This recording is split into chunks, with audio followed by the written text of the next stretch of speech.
Hello everyone, Lucoshi and welcome to this video in which I'm going to show you around a little Agouti exhibit I made for the admission test that the UCZ has chosen to give the new members from now on.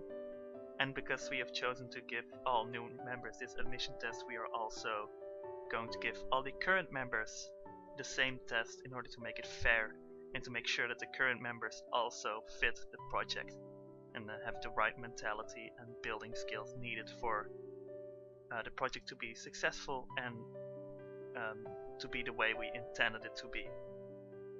So the admission test means that every member gets an animal and a specific setting the animal has to be in, and they will have to create an exhibit for that animal in the setting.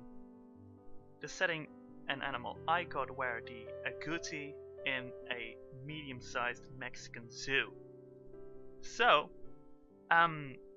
it's exciting. I've never done Mexican stuff before. I really stick to the European city zoo style. I once did the Proyecto Amazonas build in Tenerife-ish style with a real Amazon recreation, but that didn't look good and it's really outdated, and I would love to do it again someday, and I think I could improve on it a lot. But a Latin style was entirely new for me, and I actually really enjoyed doing this, so we might see it reoccurring someday. But yeah, the first step was taking a look at what Agoutis need in their exhibits. So I went on Google image search and to Zoo Chat and just looked around for Agouti exhibits. And the first thing I noticed was they have a lot of sand, and not necessarily sand, but a lot of dirt and stuff. Just not a lot of grass, not a lot of foliage, just dirt, branches and rocks. That's what I saw mostly. And a lot of Agouti exhibits were indoors, but I wanted to make an outdoor exhibit because because I think I am better at doing outdoor exhibits than indoor exhibits, and indoor exhibits are really hard, and I wanted to play around with the building style as well, which is easier and better to do from outside than from the inside. And I wanted to do a little backdrop foliage stuff. I wanted this to look as good as possible, and I think it's way easier and way better to make something from the outside than from the inside, because then you can really play with surroundings, which is hard to do when you are building an inside exhibit. So, where was I? Yeah, I also looked at Mexican architecture, and a thing I noticed was they used a lot of little tile eaves and have very flat roofs often, and have little horizontal detailing. The pillars were not something I saw a lot, but I just thought it looked better this way. But I'm sidetracking, so we're just going to start from the top of the little building guidelines I have set for myself, and possibly for you guys too. I might explain those in future videos as well. I might refer to those in future videos, I should say. So if I'm talking about purpose or layer shoe and you're like, what is he talking about? You can look back at this video and be like, oh, okay, that's what he means. So I'm going to list 4 categories of stuff I look at when building, and stuff I look at when reviewing buildings and looking at how stuff could improve. Because I am one of the staff members of the UCZ, so I look at every single admission test that people make for this for the UCZ, and I also decide on together with the other staff members if a member passes or if they don't pass, if they should improve before they can actually enter the UCZ. So the 4 categories are architecture, foliage and rocks, terrain and design. Foliage and rocks is one category. Every category has little subcategories and stuff, so we are just going to start with architecture and work our way down from there. So the architecture, we're just going to focus on the building. Well, we have two different things in architecture, which are layers and detailing. First of all, the layers. The layers, together with detailing, are to make a very boring square building look actually good and look like an actual building instead of a square box. In this building, that meant for the layers that we currently have 4 layers, maybe even 5 layers. We have the roofs at the top, then we have the bulk of the main building behind this building. We have the building itself, this part. Then we have the eaves, which are also a part of the layer, and we have the little base of the building, the wooden rim around it. So those are the 5 layers of this building. If you'd only put the building itself, this square building, without the back part or without the eaves or without the base, it would look really, really bad. It would just be a square box with no detail, with no layers, with nothing interesting happening. And that's generally not how buildings look, especially not in a zoo or a theme park where looks are really important, aesthetics are really important. So yeah, the base is in fact added through placing bookshelves by Zeta Designs the other way around into the walls. So if I go back into this view, they're just the little shelves that I turned around and put them into the walls and place them along. So that's how I did this, and these are stairs, diagonal stairs on a invisible elevated path. So that's how I did those, and those are the building things which are supposed to be used for doors and stuff, but I use them for detailing a lot. And these are just your standard roofs by Zeta Designs with the pillars added to them. So yeah, that's the layers part of the architecture, I think. Then we have the detailing part of architecture, which is also very important, which makes this building look even better while it already has the layers. So the details are stuff like the pillars. They're not part of a layer, but they make it look... Without the pillars, it would just be a big white square, which does not look good in my opinion. It's what my reference images look like, but I did not like it, so I decided to add the pillars. Also, this bar is also not a part of the layers, but it's also just for detailing purposes. As is the window. The window is there for detailing, and doors as well. Oh yeah, I should explain that as well. Those are the medium-sized bookshelves, and those are just set into the wall with the lighter ones against it, but slightly offset. So that's how I did the windows. And the door is kind of the same. It's just a one of the shelves with another one opposing it, like this, just slightly in it. So that's how I made the doors and the windows. And these little gates for the agoutis are bookshelves with a chair against them. If you can take a look at them, they are these little bookshelves put into the wall with a chair placed like this in order to recreate a little door. But those are little details. I like using objects as shapes rather than the actual objects, and in that way we can use them for lots of stuff. We can use them for windows, we can use them for doors, we can use them for little gates, and for the rims, and probably for a whole lot of other things I've not even thought of.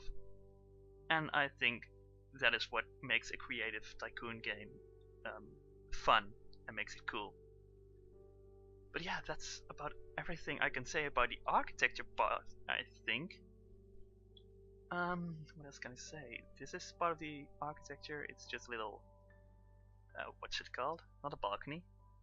I forgot what it's called, but just a detail for the window.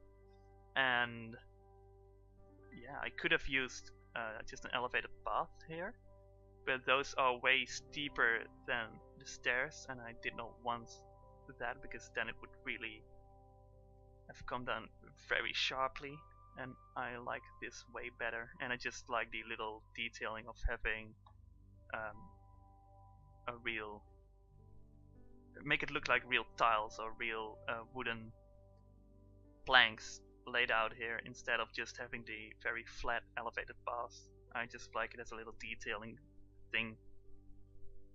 Then let's carry on to the foliage and the rocks, which are both inside and outside of the exhibit. Now you can notice that it's I did not fill in the entire surroundings. I've just made very basic surroundings because this is the angle that I wanted you to look at the exhibit at, and this is an acceptable angle, and this is an acceptable angle. No, it isn't. This is, because you can see in the corners and stuff, you can still see this, which is horrible. But yeah, it was just a test. It's not a complete zoo or anything. It's just a concept of what I can do. But I'm sidetracking once again. Foliage and rocks. First of all, foliage and rocks should often be placed in corners and stuff in order to make it look better. In this exhibit, that is, however, not the case. In this exhibit, it means placing them in little patches and placing them in the places where the agoutis won't walk. You do not want to have the entire exhibit filled with foliage and rocks just randomly sprayed out everywhere. You want little places where the agoutis can still walk, which in this case is these little areas, and right at the gates and at the back and at the front over here. So that means that we do not really use corners here, because then we would have placed stuff over there and over there. And honestly, that might have been better, but we did not do that, so I'm also not perfect. But right here, we did use them in corners, because we did not place those kinds of foliage over there, because you won't see it over there. But we placed it over here in a corner, because that's where you can see it. And over here, in the corner, we placed foliage. So corners are a good place to put foliage, which adds to the following point, which are the surroundings. Surroundings are extremely important and make a 2 out of 10 exhibit a 7 out of 10 exhibit. This exhibit would look really bad without the foliage. Let me show you. Bum, bum, bum, bum. See? It looks way worse this way. It's still it has a lot of bonus points for the different ground levels and the rocks and the different textures and the building itself, but you really notice the difference of the one without the foliage and the one with the foliage. This is way better. And the power of the foliage, in especially an exhibit like this one, but in most exhibits it's the case, the power of the foliage really comes from the surrounding foliage and not from the foliage inside of the exhibit. The foliage inside of this exhibit is very limited, so this is a great example of this point. We only have these little bushes and that's it. These grasses are the only foliage we have in this exhibit. We have little branches and stuff and logs, but those aren't really greenery, so they don't really count as foliage in my opinion. They are more, well, they are foliage, but different. They're not like the surrounding foliage, which is just very lush and green and dense. So yeah, that's the point of surrounding foliage. It's very important. It's extremely important to have surrounding foliage in every build, but especially in an important test build like this one, in which people will really review your building style harshly in order to make sure you are fit for the UCZ, for example. Also for the surroundings, I added the backstage part, or well, the back building part, who knows what's back there. It could be a bigger building, it could be a backstage thing, a restaurant, who knows.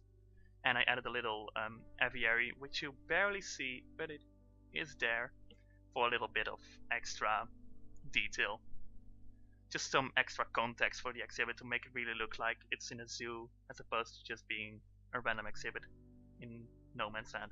Just like this little thing, which is supposed to mimic a sign, but I don't have any sign downloads at the moment, so I just placed a painting backwards in order to make it look like a sign, kinda. But it's also just to make it really look like a zoo, and not like a random exhibit. So surroundings are important, very, very important. They give context and build lots of atmosphere, which are very, very important in exhibits. Then foliage rocks also care about layers. Layers are also important over here. In this exhibit, the layers aren't really a thing. Well, they slightly are. Well, they are. The rocks use layers, because if we look from the ground, and then really from the ground, we can see the rocks are kind of layered.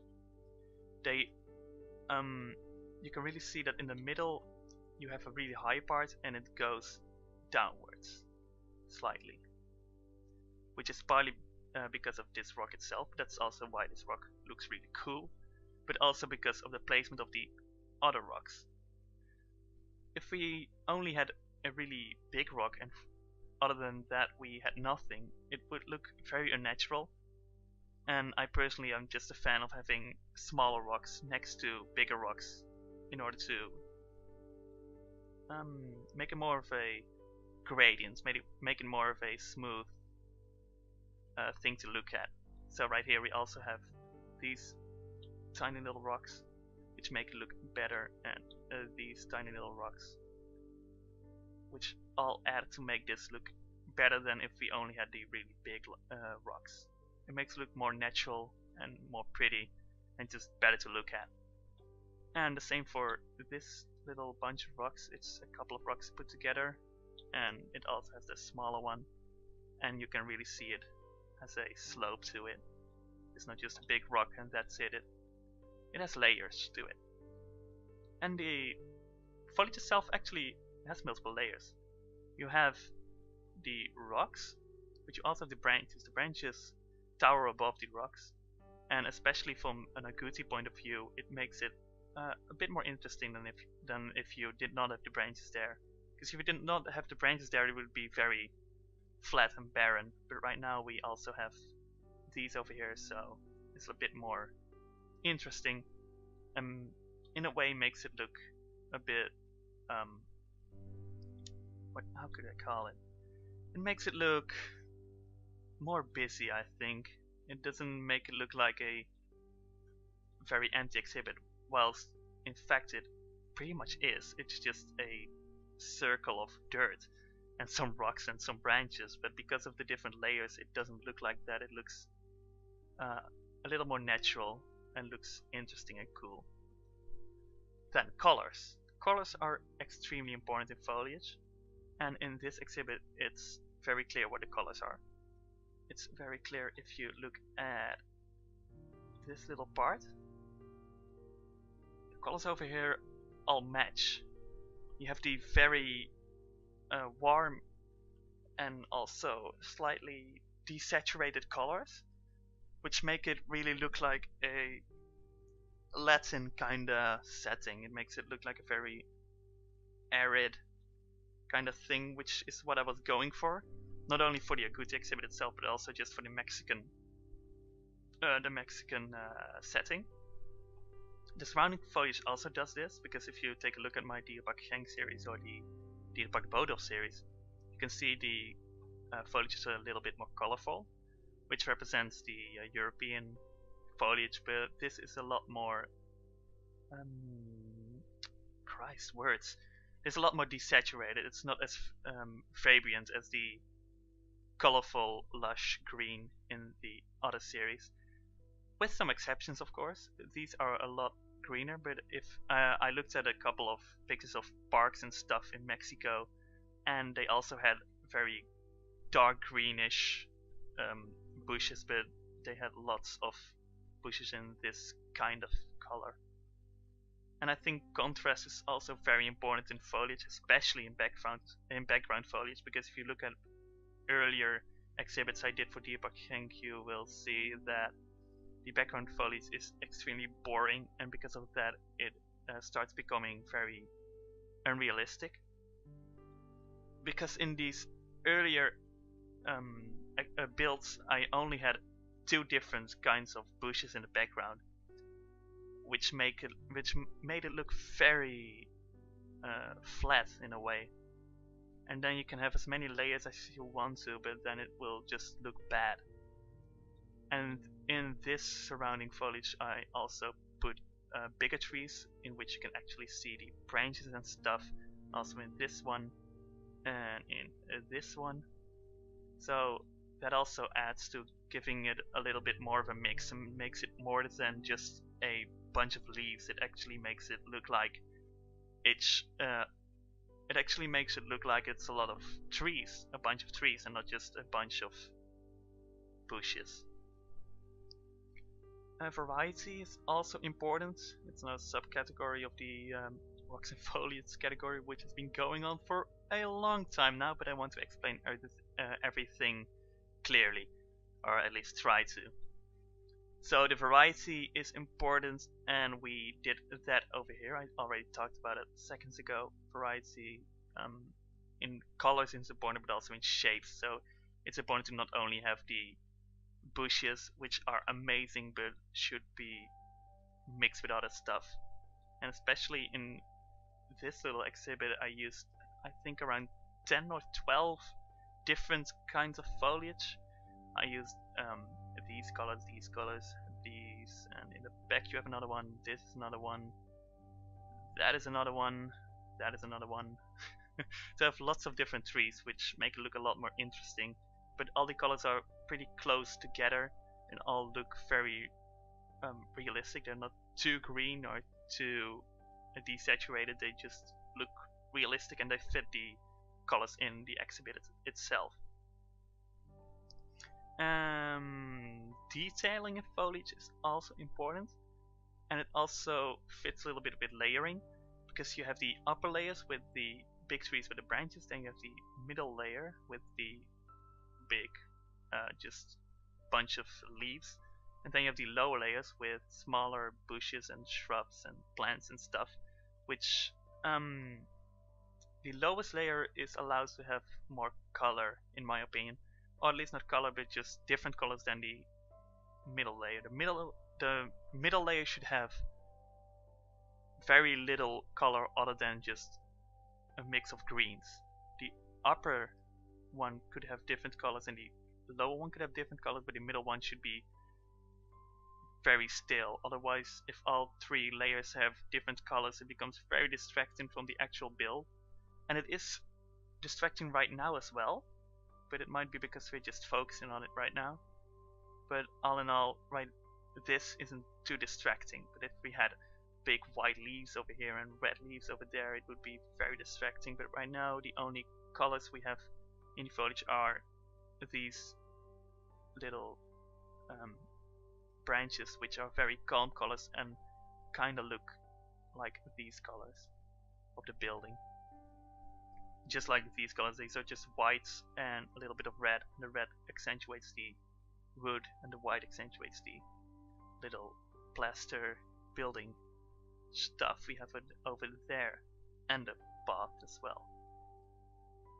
So in the exhibit itself, I should talk about that as well. Detailing is important, so that comes back to the layering stuff. The small little rocks are important details, and just different kinds of branches are for variety, and the placement of the bushes is for detailing, and they should be in corners like over there.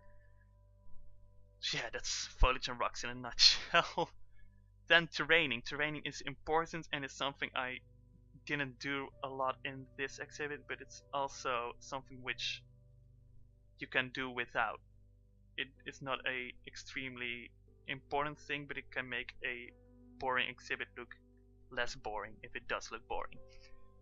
In this exhibit, terraining only meant the ground textures and the little bumps and ditches. We did not have real layers in terrain. Like the Meerkat exhibit in Dierpark Genk I uploaded has lots of different layers, but this one does not. But we have ground textures to make up for the lack of layers.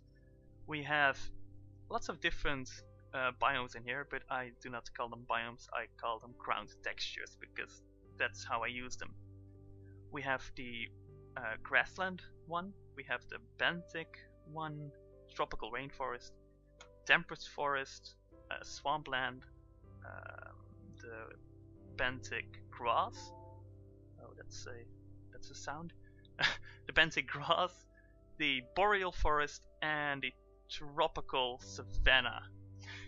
So we have lots of different. And the boreal forest grass also. We have lots of different little ground textures to make it look a lot more interesting than if it would all be just like grassland ground or tropical savanna ground. If it looks like this, it's more interesting to look at, and it has lots of things happening in different colors, and the textures get a little bit repetitive if you just use them again and again, because we've all seen these textures millions of times and they get boring after a while, so we do not like seeing them. This looks bad, even though they look good, but we have seen so much that they look bad now, and an exhibit looking like this is a lot less interesting than an exhibit looking like this. This is more interesting. It might be messy, but real life exhibits are messy as well. Bumps and ditches. It's another a very important subcategory of the terraining, and it comes to these little very small differences in terrain height. So we made very little hills and ditches in the entire exhibit in order to just not make it look very flat like over here. This looks bad, this looks way better, and this looks even better. So yeah, just really tiny hills and ditches, which we do like this, and this already makes it look more interesting than if it was just like this, which on a very large scale exhibit you probably shouldn't do, because that's very time consuming and will become a little messy and distracting, I think.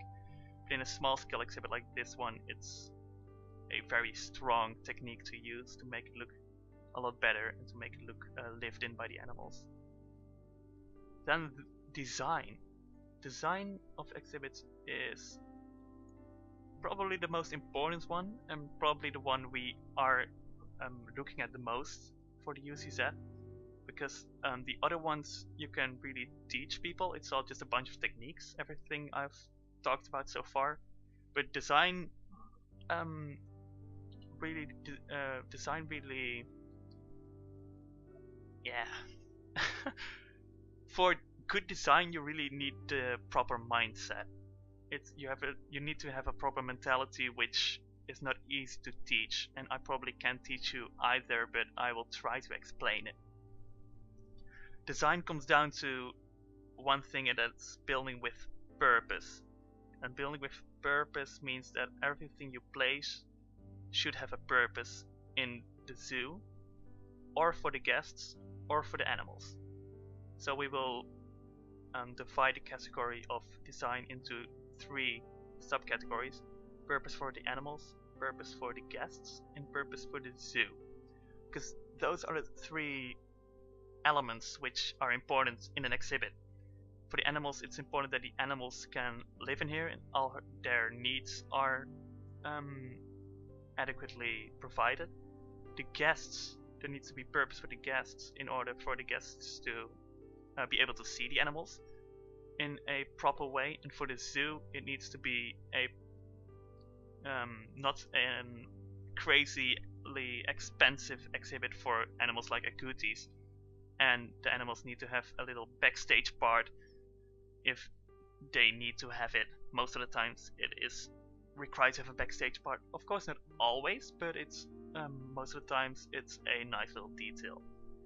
And in this exhibit we're going to start with the purpose for the zoo, I think, because it's really easily explained. It's a cheap exhibit.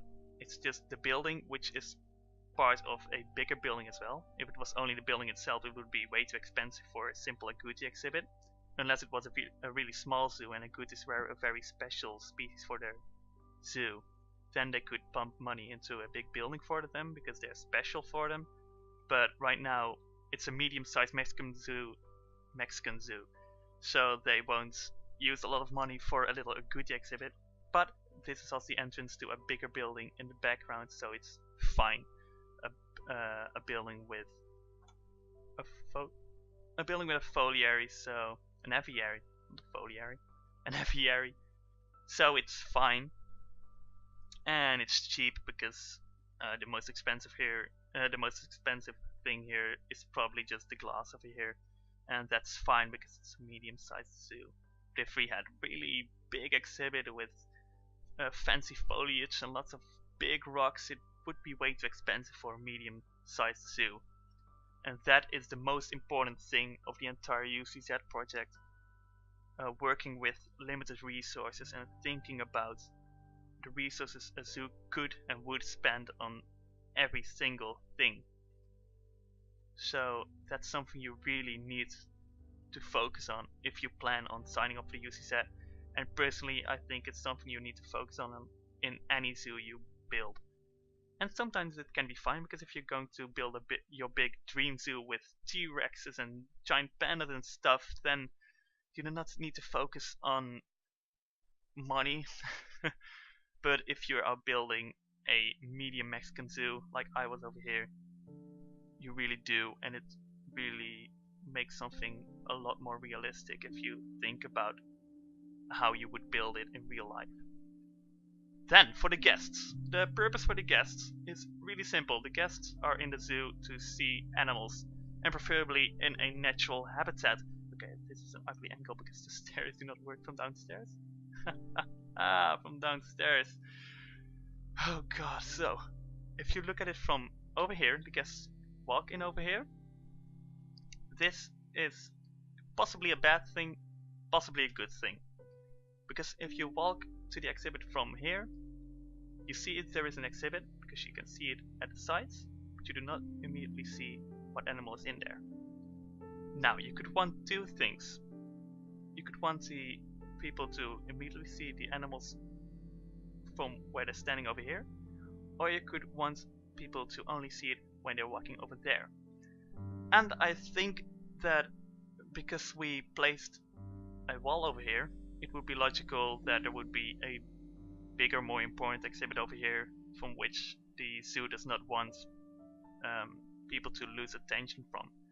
They do not want to have a huge exhibit for jaguars here and then people to be like, oh wait, there are Agoutis over here. Those are cute. No, they want attention to be thrown towards the jaguars. So I think that is an explanation for the wall. Honestly, it's just because I started building it from over here and I was not planning on having it come around to over here, but we just went with it, and I think that is an explanation which would be good enough. It could also just be that glass is expensive and I decided to just use the glass from here to there and to have a pretty little U shape as opposed to pulling it all the way over here. Or they wanted to let the animals have a little bit of privacy over here, which is also a good thing. So there are lots of little explanations, but you should be able to explain it. That's the main thing with purpose. You need to be able to explain every single decision. Like the little pillars I made over here. They are for reinforcement of the glass. If we did not have them over there, it would look very insecure and very unstable.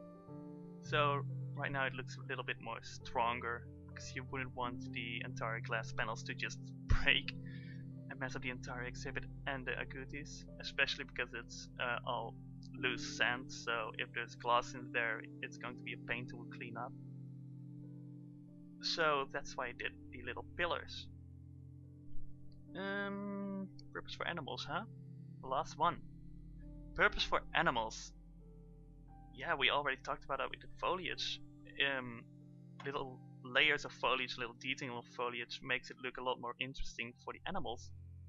And the agoutis will have lots of stuff to climb under and up over, and just can dig around the sand over here. And that's pretty much all they need, as far as I could tell from exhibit examples over at Zoo Chat and Google Image. And they needed indoor quarters, which they have in here. Well, they don't, but they would have in real life. And a little backstage part over here, or the other way around. One of the two is to a backstage part, probably this one. Or probably this one, because this one is next to the door. So people would come in here and then immediately see the indoor part of the agoutis, which they can also see from here if this is closed or busy or something.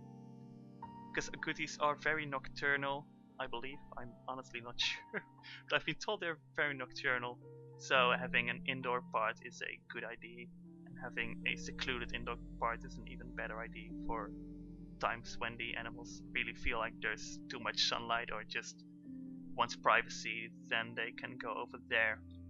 And it's also purpose for the zoo, because then they can seclude a part of the agouti group if there are problems, or if they're unhealthy, or for whatever reason, they can go over there. So yeah, people, that's about it for the little agouti enclosure, I think. I really enjoyed building this, and I think I will probably be building loose enclosures like this one with a specific setting and stuff in the future as well, because I just really liked the process of this, and I liked thinking about every single thing I build. And it's nice to do something different from Dierbak Genk for once, because I love Dierbak Genk to bits, but I just can't seem to get the inspiration to build for it, or the motivation to build for it, whilst I was building this exhibit in like 1 or 2 hours, whilst having loads of fun and inspiration. So I think it's a good thing, and I should just keep on doing what gives me inspiration, and hopefully I'll come back to Dierbak Genk when I want to. So if you enjoyed this, then by all means give me another exhibit to make in the future. And if you did not enjoy these, then I am extremely sorry, but you probably already clicked away anyway. So my dearest people, that was the first little exhibit review, I think I'm going to call it, or exhibit challenge, or just Zoo Tycoon exhibit. I have no idea what I will call it, but I'll give it some kind of name. It will be fine. But yeah, with gods, my speech. Okay, so people, that's it for this little episode. Leave some. But yeah, people, that's going to be it for this little episode. I hope you enjoyed it, and I'll see you in the next one. Goodbye.